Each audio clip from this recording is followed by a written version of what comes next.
Could this be the reason why Bitcoin is currently having such a hard time here? Macro analyst Raoul Pal explains here why the 4-year cycle is now a 5-year cycle, and why we will probably peak sometime between mid and late 2026. Have the Bitcoin cycle shifted here? On top of that, there are now massive rumors circulating about Donald Trump. A new Bitcoin announcement is supposed to be coming. We have a very exciting take on the new BlackRock Bitcoin ETFs. Let's dive into the whole thing now. But first, let's just take 2 seconds here. Go ahead and smash the like button down below for me. It would really mean the world to me, and it helps push Bitcoin forward in the algorithm and shoot Bitcoin to new all-time highs. If you haven't subscribed yet, go ahead and hit the subscribe button below. As a thank you, I'll also show you these bullish Bitcoin boxers right here. And if we take a closer look, this one also has a hole. Boom, here's the hole. But it's only a very small one. That means this isn't a hardcore Bitcoiner who wore these boxers, because the hole is still too small. But before we get to Donald Trump and company, let's take a direct look at Raoul Pal right now. Are the classic cycles over now? He really gave a very interesting assessment here. There was also a lot of buzz about it on social media. A lot of people retweeted it, posted about it, and so on and so forth. At the end, I'll also give you my own assessment of whether this could really be the case. Has something fundamentally changed here now? Business cycle. Why is Bitcoin sort of not wildly off to the races yet? And it's this chart. Bitcoin is basically, this is a detrended Bitcoin, and it's basically the ISM, which is the business cycle. Remember, we've always said it's the business cycle stupid. It is always the business cycle stupid. Also, he now says very clearly that the business cycle, and especially the ISM indicator, is very important here. And if we take a look here, what does the ISM indicator show us? It gives us an early indication of how the US economy is doing before the official GDP data comes out. Strong ISM. Markets expect rising interest rates or continued tighter monetary policy. Weak ISM. Markets anticipate rate cuts or stimulus. Here we also see ISM below 50. Then here we have a weak economy, fear of recession. Rate cuts are on the table, cheap money, often bullish for Bitcoin. And this is exactly the scenario we have now, where we're moving from a risk-off to a risk-on environment. Here we have a Purchasing Managers Index survey. Around 400 purchasing managers from large U.S. industrial companies answer questions about order situations, products, employment, and so on. And that's how this number comes about. And all of these people who claim it's the 4-year cycle based around this and that, they don't understand the fundamental of what the business cycle is, why there's a 4-year cycle in everything. And we've explained it. We'll go through it in great detail tomorrow in our Everything Code presentation. But basically, it's following the ISM. And rates have been following the same pattern. You see, rates should have come lower. They need to come lower because we need to roll the debt. We've talked about this. That's part of the Everything Code, fundamental part. And ISM, because rates are so high, has meant that Main Street has been screwed while Wall Street's made money from debasement. Earnings versus scarce assets. This is the issue that they need to solve, and they need to get rates lower. They get rates lower. Why? Why do we have an elongated business cycle that looks like virtually no other time? And they absolutely have to significantly lower their interest rates.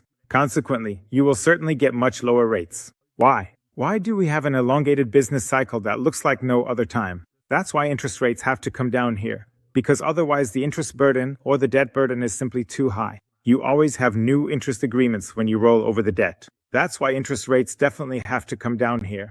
Now comes the most exciting part. Now he explains here how the switch from the 4-year to the 5-year cycle is happening. The halvings are no longer so crucial now. It's mainly about the business cycle, which is connected to the ISM.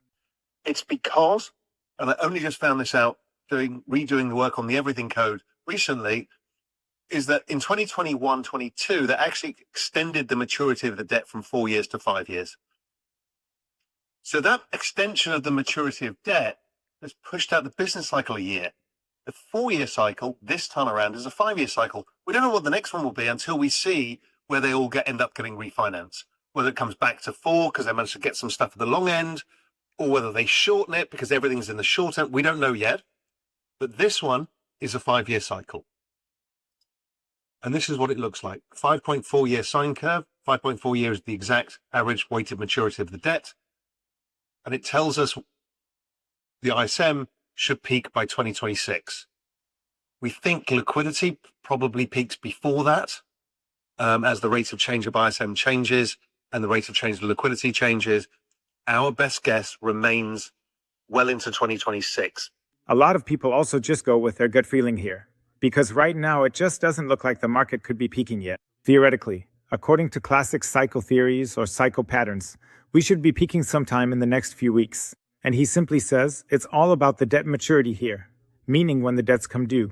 And here, what did he say? In 2021, a lot of debt was rolled over from a 4-year debt cycle into a 5-year debt cycle. So now the debts are mostly coming due after 5 years instead of 4. And that's why he assumes that at the end of 2026, the Bitcoin cycle will also end together with the debt cycle.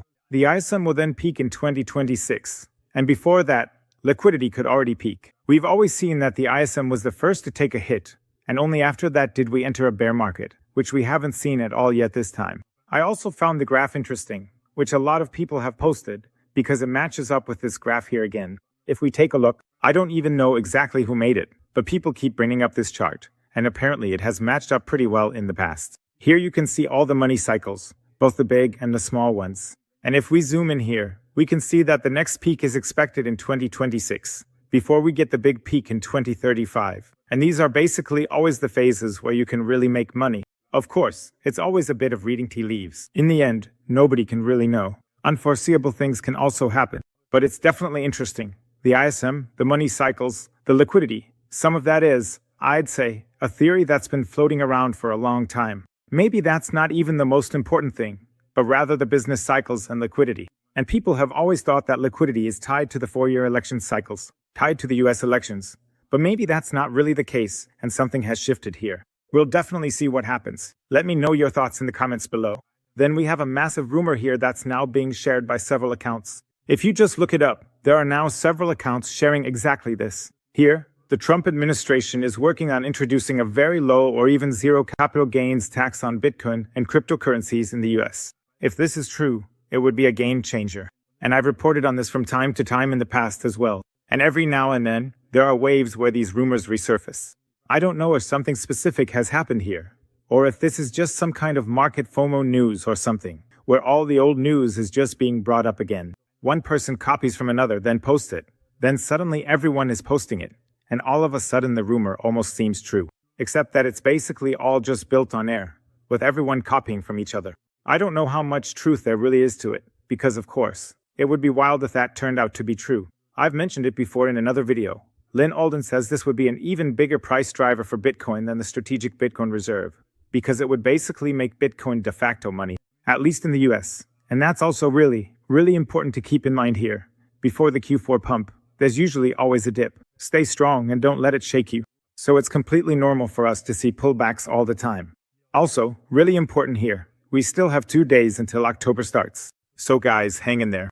We've always seen that October is a very strong month. We've got 2 more days, then things could really take off here. And now we actually have a very interesting assessment of BlackRock here from British Hoardle. He says here that he expects them to achieve maximum returns on the IBIT in the first month, and I predict that it's going to be a monster product. I'm expecting a return of about 3% per month, supported by the full power of BlackRock. Well done, he says, referring to the BlackRock ETF to generate income here. In other words, the income BlackRock Bitcoin ETF, which can then simply generate cash flow through an option strategy. As I said before, and I already mentioned it in the last video, I'm not such a big fan of this. British Hodl thinks the whole thing is really good. Of course, I mean this partly for people who absolutely need cash flow right now. That might actually be a good argument in some cases. Maybe for people who really want to buy a property and say, well, I can't buy Bitcoin because it doesn't give me any cash flow, and so on. By now, though, that's a BS argument, because there are even income products like this available now. Still, I would prefer to go with Bitcoin directly here, because in the long run you just get a higher return. And of course, the cash flow strategy also contributes to the return, since you can have cash flow paid out to you. But you can also just sell off small portions of your Bitcoin here. But I also understand the other side of it. There are also people who say, hey, if you just have a bit of cash flow here, it makes it easier to HO deal. You just take 10% of your portfolio and put it into a cash flow thing like this. You get a bit of cash flow paid out and use that to finance your expenses. You just hold on to the rest, and that often makes it easier mentally. And then I actually found another interesting story here that I wanted to share. It's from Matt Huggan, who shared this again here. It's actually a very, very viral tweet from him that he posted a few months ago. He shared it again now, brought it up once more. And the essence of it was that it fits so well with the current market situation. When the Bitcoin or crypto market goes through the roof, everyone says, I'll buy Bitcoin when it drops back down to $110,000 or something like that. You can pick any number you want here. Maybe it used to be $60,000 or $70,000. So if Bitcoin was at $125,000 or $124,000, I don't even remember exactly where the all-time high was, then everyone says again, yeah, okay, if it drops to $110,000, then I absolutely have to buy more. And then, when it actually happens, they don't do anything because the market doesn't feel good at that moment. That's what's so crazy. You say, I'll buy at 110, but suddenly everyone is bearish, so you don't end up buying. That's why I say, here's a good solution. Write down the price at which you want to buy on a piece of paper and stick it somewhere on your monitor, or wherever. Just stick it somewhere. It never feels good to buy during a price drop. A price drop happens when the mood goes down. Writing down the number can be a good way to stay disciplined. That means, for example, you can also do this directly with Bitcoin at 21, because there you can just set limit orders. That means, for example, with Bitcoin, you can set a limit at 125,000, or you can do it right here at 110,000 or 100,000, depending on where you think you want to buy more or where you think the Bitcoin price might drop to. You can already set a limit there. Or, for example, you can also set a limit now, let's say at 99,000. And if Bitcoin really drops to 99,000, it will automatically buy more at that price. I've seen a lot of people who had completely forgotten that they had set a limit order, and then suddenly Bitcoin crashes down, and it shows, limit order executed. Of course, people were really happy that they were able to buy Bitcoin at such a good price. That's also a pretty good strategy for how you can keep increasing your Bitcoin stack by buying the dip. So if you want to do that with 21 Bitcoin, I'll put a link for you down below. You can use the code BitcoinAutal there to save up to 20% on fees when buying Bitcoin. Really strong app. Highly recommended for beginners, pros, and advanced users alike. And I'll see you then. Peace out.